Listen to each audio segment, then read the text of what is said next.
Okay, so here's another one of my experiments, everybody.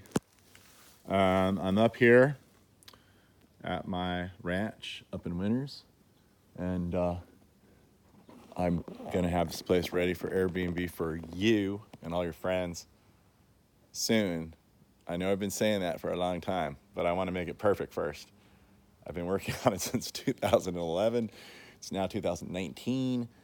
I kind of do it in my spare time, but I don't have a lot of spare time. So the project lingers. Anyway, I've made all these wonderful paths, hanging bench over there, a little rainforest area, and beautiful stone that took forever. Old well pipes, perforated well pipes that are now lighting features and pot holders. And anyway, all kinds of cool stuff. And so I'm really going to try to make a push here and get this job done. My wife is really getting mad at me for not finishing this. But anyway, back to the plant. So we're going to have all kinds of wonderful botany. You can come up here and hang out and chill. If you're in the fog of San Francisco, you can basically... Oh, look, there's Consuela. You can see Consuela when you come here. Hi, Consuela. Hi, Consuela. Come here. Come here and say hello. Say hello. Come here. Hi. Hi. Are you feeling shy? Okay. Back to the point. So yeah, you'll be able to come up here and see all this really, really cool stuff. It's super hot here, so it's a really interesting place to come to see what kind of plants thrive in heat. Also, if you're in the fog of San Francisco and you're sick of it, well, this is like an hour and a half away, and it's a whole other world. It's like you're in summer all the time here. And there's a river, all these wonderful things nearby. But my experiment for the moment, this is a teaser for the Airbnb promotion when it finally happens. This here is Beccarriophoenix alfreddii. This is a beautiful palm that, legend has it, was sort of discovered, about 20 years ago or 15 years ago when they first kind of made Google Earth. And the story I heard was that some guy was like going on Google Earth over Madagascar, like an alien in a spacecraft, and like looking down at the Earth for specimens and interesting things to look at to land and abduct people and do experiments on them and that kind of thing. Now he was flying over Google Earth, and they saw a canyon that had all of these palms where no palms had been sort of described before. And it was an upland plateau that's relatively dry, and there was a river system that harbored all these palms, and they mounted an expedition. This is what I was told. I don't know for a fact. Maybe somebody can fact check that and put it on the notes here on the comments. But anyway, the story goes that they went up there and discovered this palm basically that no one really knew about, and it looks remarkably similar to a coconut tree. In fact, it's actually prettier because it gets a straighter trunk. It's a little more refined looking. The amazing thing is it was such high elevation in Madagascar that it made it so that it was probably hardy enough for the Bay Area and California.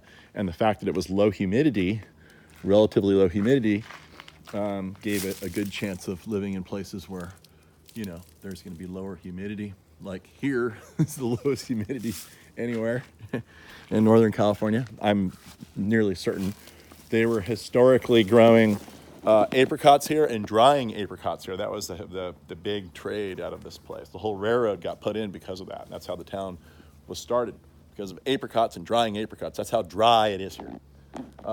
Anyway, so I planted this here about a year ago or so.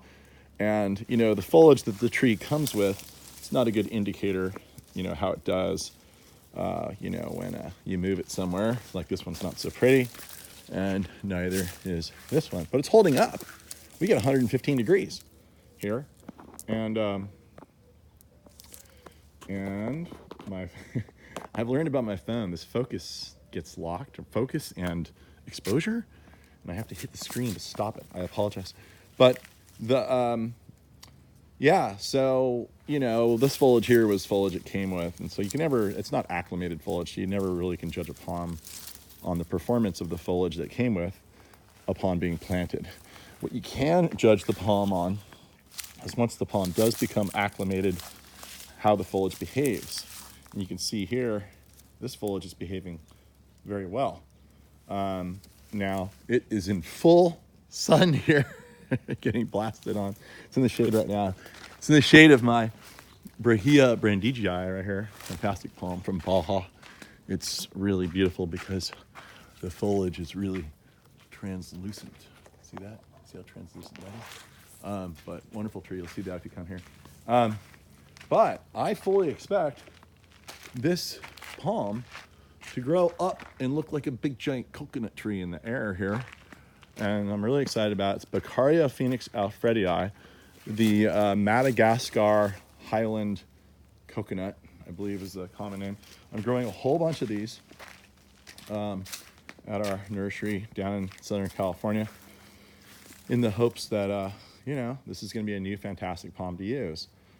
So that's the idea. I don't know how it'll perform. It's performing really well here with this heat. Now, I don't know how it will perform in places like San Francisco that are cooler, and we'll just have to wait and see.